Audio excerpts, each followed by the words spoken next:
আল্লাহর হাবিব বললেন 7 শ্রেণীর ব্যক্তিকে আল্লাহ তাআলা আরশের নিচে ছায়া দিবেন। এর মধ্যে এক শ্রেণীর ব্যক্তি রাজুলুন কলবুহু মুআল্লাকুন বিল মাসাজিদ, ওই ব্যক্তি যার হৃদয়টা সব সময় আল্লাহর মসজিদের সাথে লেগে থাকে।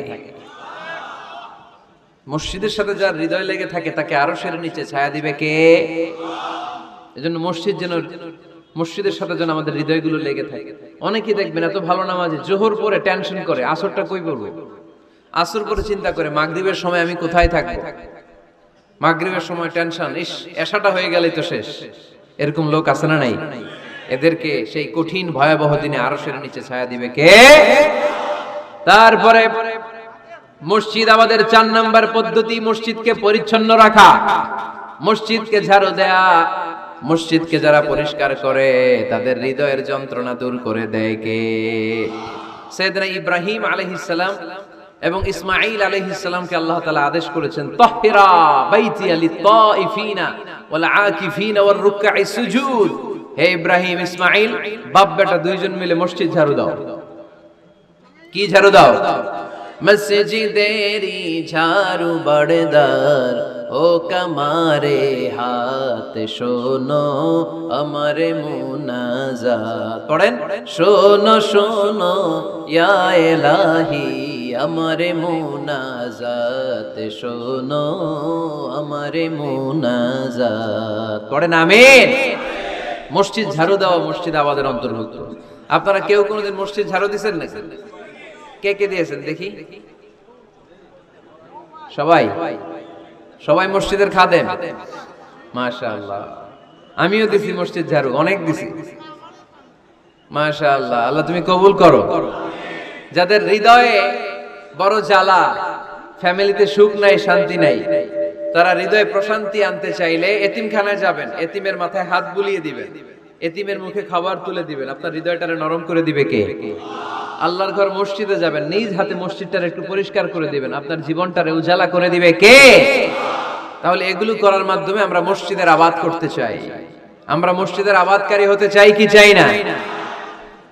আল্লাহর ঘর মসজিদ আবাদ করার মতো শ্রেষ্ঠ কাজ পৃথিবীতে হতে পারে না। এই মসজিদের কিছু আদব আছে, আল্লাহ রাসূল সাল্লাল্লাহু আলাইহি ওয়াসাল্লাম বলেছেন এই আদবগুলো মেইনটেইন করে যেন আল্লাহর ঘর মসজিদের সাথে আমরা ব্যবহার করি। মসজিদের 1 নম্বর আদব হচ্ছে মসজিদে ওযুর সাথে প্রবেশ করা। কিসের সাথে?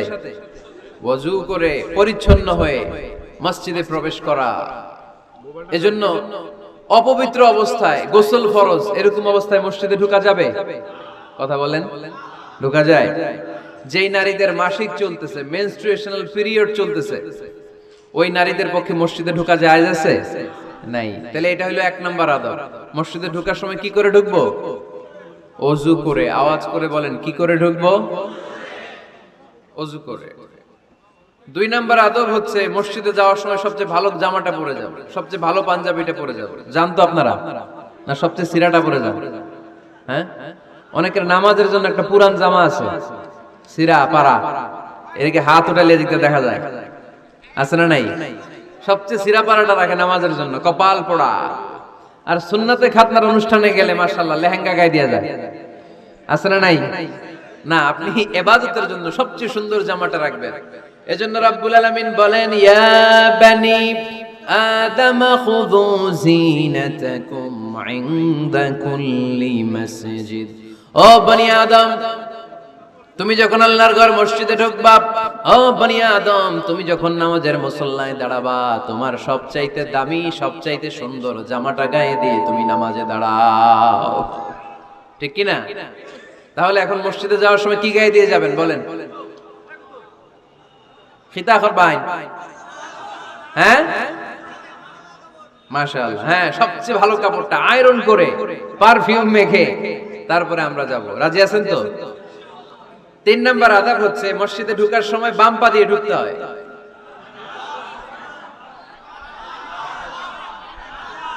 কোন পা? আরো জোরে।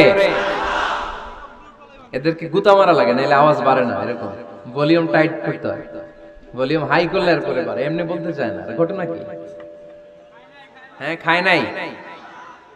বদরের যুদ্ধ হয়েছিল রমাদানে, কোন সাহাবী খায় নাই, না খাইয়া একেবারে সাইজ করে দিছে কাফেরদেরকে। আমরা না খেলেও আমাদের হৃদয়ে ঈমানি শক্তি আছে না নাই? এই তো বোঝা যাচ্ছে মানে শক্তি আছে। এতক্ষণ আছিল কই? তো মসজিদে ঢোকার সময় কোন পা দিয়ে? এগুলো মনে থাকে আমাদের? ভুলা যাই আমরা, খেয়াল থাকে না তো এগুলা? এত কিছু মনের মধ্যে রাখলে এগুলো মনে থাকবে কেমনে? মসজিদে ঢোকার সময় কোন পা? আরো জোরে। বেরোয়ার সময় কোন পা? মনে থাকবে? মসজিদে যখন ঢুকবেন ডান পা দিয়ে ঢুকবেন আর দোয়া পড়বেন, আউযু বিল্লাহিল আযীম ওয়া বিওয়াজহিল কারীম ওয়া সুলতানিহিল কদীম মিনাশ শাইতানির রাজীম। বিষ্ণু ইসা ইসলাম বললেন, যে ব্যক্তি মসজিদে ঢোকার সময় এই দোয়াটা পড়বে, শয়তান আফসোস শুরু করে, সে বলে হায় হায়, আজকের দিনের জন্য, সারা দিনের জন্য তো তুই আমার ওয়াসওয়াসা থেকে বেঁচে গেলি, আজকের সারা দিনের জন্য তোরে আমি হারালাম, আজকের সারাটা দিন আল্লাহর পক্ষ থেকে প্রোটেকশন নিয়ে তুই বেঁচে গেলি, আজকের জন্য যা, কালকে তোরে আমি ধরবো। এজন্য এই দোয়াটা পড়ার দরকার আছে না? আউযু বিল্লাহিল আযীম ওয়া বিওয়াজহিল কারীম ওয়া সুলতানিহিল কদীম মিনাশ শাইতানির রাজীম। চারটা বাক্যের দোয়া। মুখস্থ করতে কষ্ট হলে যে ইউটিউবে চলে যাবে আজকেই, ওখান থেকে শুনে আপনারা মুখস্থ করে নেবেন, এই দোয়াটা পড়বেন, তাহলে ওই দিনের জন্য শয়তানের ওয়াসওয়াসা, টেম্পটেশন, প্রভোকেশন থেকে আপনি আল্লাহ তাআলার প্রোটেকশনে চলে গেলেন। সুবহানাল্লাহ পড়েন। তারপর আল্লাহর হাবিব বললেন, ঢোকার আগে আমারে সালাম দাও। পড়বেন, আসসালামু আলাইকা আইয়ুহান নাবিয়্যু ওয়া রাহমাতুল্লাহি ওয়া বারাকাতুহু। এই দুইটা জিনিস যখন করে ফেললেন, তখন ডান পা দিয়ে পড়বেন, আল্লাহুম্মা আফতাহ লি আবওয়াবা রাহমাতিক। সুবহানাল্লাহ পড়েন। আল্লাহুম্মা আফতাহ লি, ও আল্লাহ আমার জন্য তুমি খুলে দাও আবওয়াবা রাহমাতিক, তোমার রহমতের দরজা।